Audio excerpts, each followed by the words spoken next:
What's up, guys? So we got our first part in for the Explorer.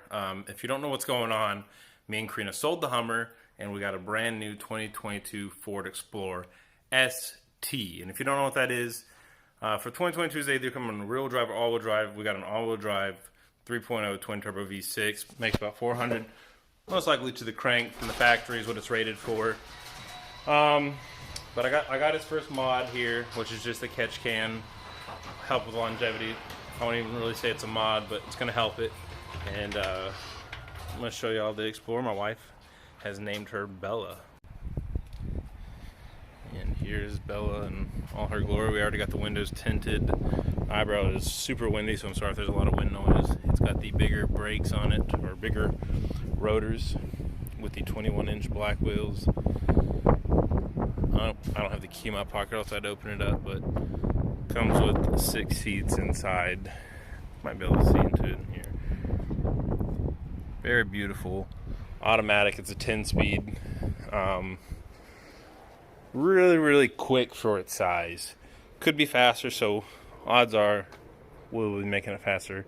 But for now, we are just doing little things to help it out. Next will probably be intercooler.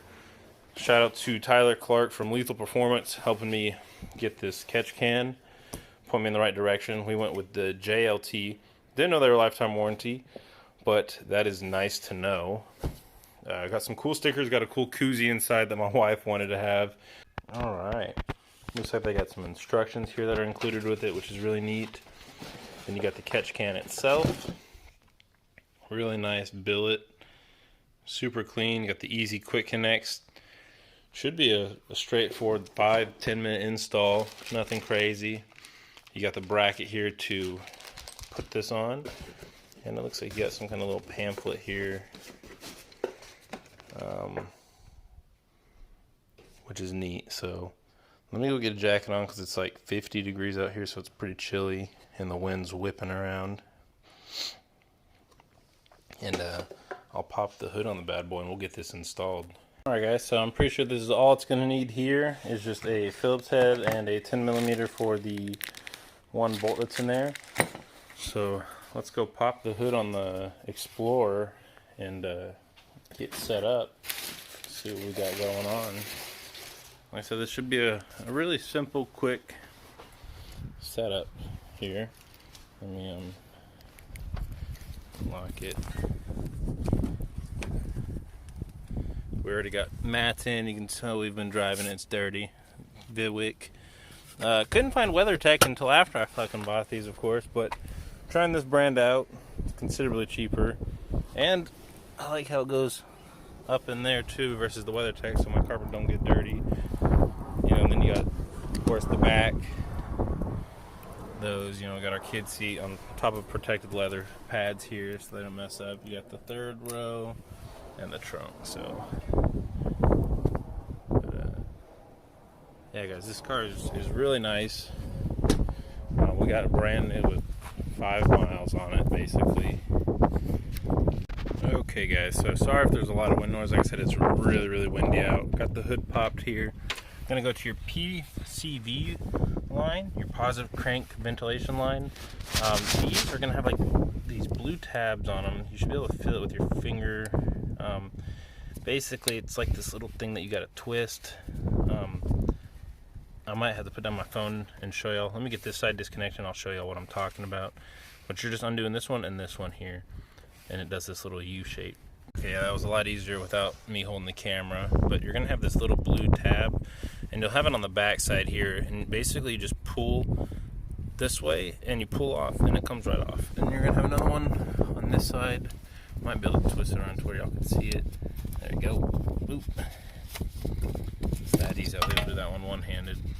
Now, like I said, this car literally has maybe 300 miles on it now. You can already see there was oil running through the PCV line, which is its job, but we don't want that crap circulating back into the motor, so we're getting rid of this. I'm just going to store this up here for now, and then I'm going to come over and I'm going to look. So the instructions were saying that you're going to use this tab here. It should just slide right over, so we're going to have this little clip in here. Let me pull all this stuff out of here and show you what I'm talking about here's the hardware it came with. Okay, so here's the hardware that it comes with. It comes with the 2 Phillips screws, the one big 10mm head screw, and then you got this one clip. So let me put these screws in my pocket and hold on to the little clip. Show y'all where this clip goes. So as you're looking at the hood, right, or under the hood, you're gonna go in, you're gonna see this tab right here, right by the radiator, and you're basically just gonna slide that right on there, boom, just like that. Now, boom, clips on, just like so. It's like Ford wanted you to put this here, by the way. So next, you're gonna grab your handy bracket that it came with right here, and you're gonna have that 10mm, and you're basically just gonna mount this right on top like this, and then you're gonna screw that down using that 10mm nut.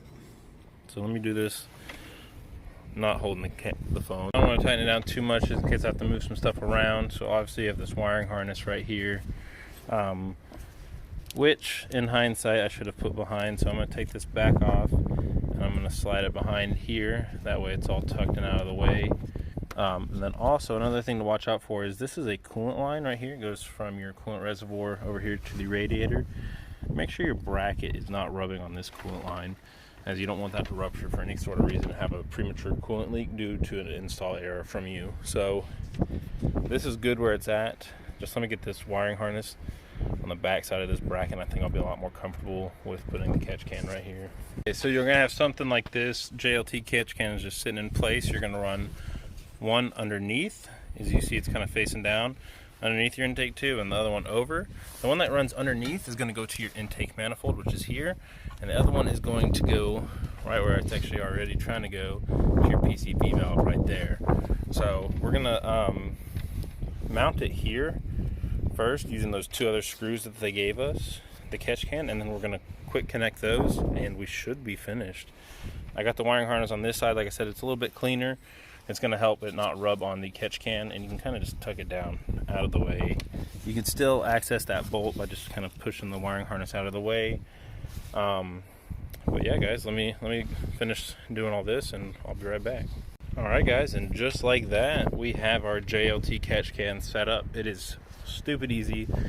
These new connectors just slide right on, and once you hear them click, give them a good pull test. If they don't come off, then they are good to go. So those are the only tools you'll need. It's done, it's installed. He'll check that at every oil change or every half oil change, depending on how often you change your fluids. I'll be doing this one every 3,000, even with synthetic, just to stay on top of things, just like I do with my Focus ST. So I will be draining the catch can every 3,000 miles. So I will show y'all what that looks like. I'm going to do the first oil change on this one at 1,000, and then after that it's going to be every 3,000. So I will keep you up to date with what that catches. We're going to have to do that one a little bit before the second oil change, but you'll still get the idea. It should catch quite a lot of crap, and overall help the longevity of this vehicle run a lot better by keeping all that gunk and crap out of the oil. Y'all probably didn't need a how-to video on that because it's stupid easy. Anybody with a 10mm wrench or 10mm socket and a Phillips head screwdriver could do it, but and I'm sure there's some videos that are already out there. I haven't even looked, but this is what I do, guys. So this is the wife's new daily, and that's what I'll be covering. We'll be doing a few other things, probably nothing crazy, but knowing me, only time will tell where we go with this Explorer. Anyway, love you guys. Peace, love, whatever. Bye.